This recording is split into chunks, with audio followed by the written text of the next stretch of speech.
তাদের কর্মী বাহিনী ছিল, বিচার সালিশ তারাই করেছে এই অঞ্চলে। তখন যখন যে ক্ষমতায় সে করে বিচার সালিশ, এবং সেই বিচার সালিশে বাদীর কাছেও টাকা নেয়, বিবাদীর কাছেও টাকা নেয়। দুর্নীতি দুঃশাসন দিয়ে আমার এই এলাকার মানুষকে জিম্মি করে রেখেছিল। আমরা এর থেকে মুক্তি চাই, পরিবর্তন চাই। পরিবর্তনের জন্য আমরা এসেছি ভাই।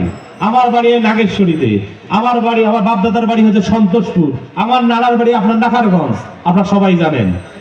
আমার এই এলাকার সন্তান হিসেবে, আমি এলাকার সন্তান হিসেবে আমার কাজ নাই। আমার দায়িত্ব হচ্ছে আমার এলাকার ভাগ্যের পরিবর্তন দরকার, আমার এলাকার অভাবী মানুষের জন্য, খেটে খাওয়া মানুষের জন্য কর্মসংস্থান দরকার। পরিবর্তনের জন্য আমি আপনাদের কাছে এসেছি ভাই। আপনারা যদি পাশে থাকেন, আমি কথা দিয়ে যাচ্ছি ইনশাআল্লাহ পরিবর্তন আমরা করতে পারবো ইনশাআল্লাহ। যত প্রার্থী আছে আপনারা জানেন, 6 জন প্রার্থী আপনাদের মাঝে আছে, আপনারা জানেন। তার মধ্যে আপনারা হিসাব নিকেশ করে দেখবেন যুবক হিসেবে কর্মদক্ষতা কার আছে বেশি, এবং কে আপনাদের সহজে আপনাদের পাশে যেতে পারবে, কার দ্বারা আপনারা এই এলাকার উন্নয়ন ঘটাতে পারবে। যুবকরাই পারে নতুন ভাবে বাংলাদেশ সৃষ্টি করতে ইনশাআল্লাহ। আমাদের শ্রদ্ধেয় যারা মুরব্বী আছেন তারা আবার মনে কষ্ট নেবেন না, কারণ আপনি যখন যুবক ছিলেন আপনার পরিবারের পরিবর্তন কিন্তু আপনি নিজে করেছেন। আপনার পরিবর্তন আপনার পরিবারের আপনি দায়িত্বের সেরা ছিলেন, কিন্তু বার্ধক্যের কারণে আপনি যখন আপনার বয়স 70-এর কোঠায়, আপনি তো আপনার পরিবারের জন্য কিছু করতে পারতেছেন না, কিন্তু দোয়া করতেছেন। আপনারা দোয়া করেন, যুবকদের নেতৃত্ব দেন, ইনশাআল্লাহ পরিবর্তন আমরা নিয়ে আসবো ইনশাআল্লাহ। আমরা প্রতিশ্রুতি দিতে চাই না। আমার যে ইস্তেহার আছে আমি ইস্তেহারে দিয়েছি, আমার এক শ্রদ্ধ ভাই বলেছে 15টা আমরা ইস্তেহার দিয়েছি, আপনারা জানেন। এই 15টা ইস্তেহারের মধ্যে গুরুত্বপূর্ণ যেসব ইস্তেহার আছে, আমার এটা হচ্ছে দাবি। আমি ইস্তেহার মানে কি, আমি এই অঞ্চলের জন্য এই কাজগুলো করতে চাই, এটা হচ্ছে আমার দাবি। আমি গুরুত্বপূর্ণ যে কাজগুলো আছে সেটা ইনশাআল্লাহ করব এই অঞ্চলের জন্য। আমি এই এলাকার জন্য প্রধান সমস্যা হচ্ছে মাদক, আমি মনে করি। কিন্তু এই এলাকার আপনারা জানেন সব পাশে ভারতের সীমানা দিয়ে বেষ্টিত, আপনারা জানেন তো সবাই নাকি। এই যে ভারতের সীমানায় মাদকের অভয় আশ্রম, ইসলামী আন্দোলন যারা করে, বলেন তো এখানে বিড়ি সিগারেটের কেউ আছে?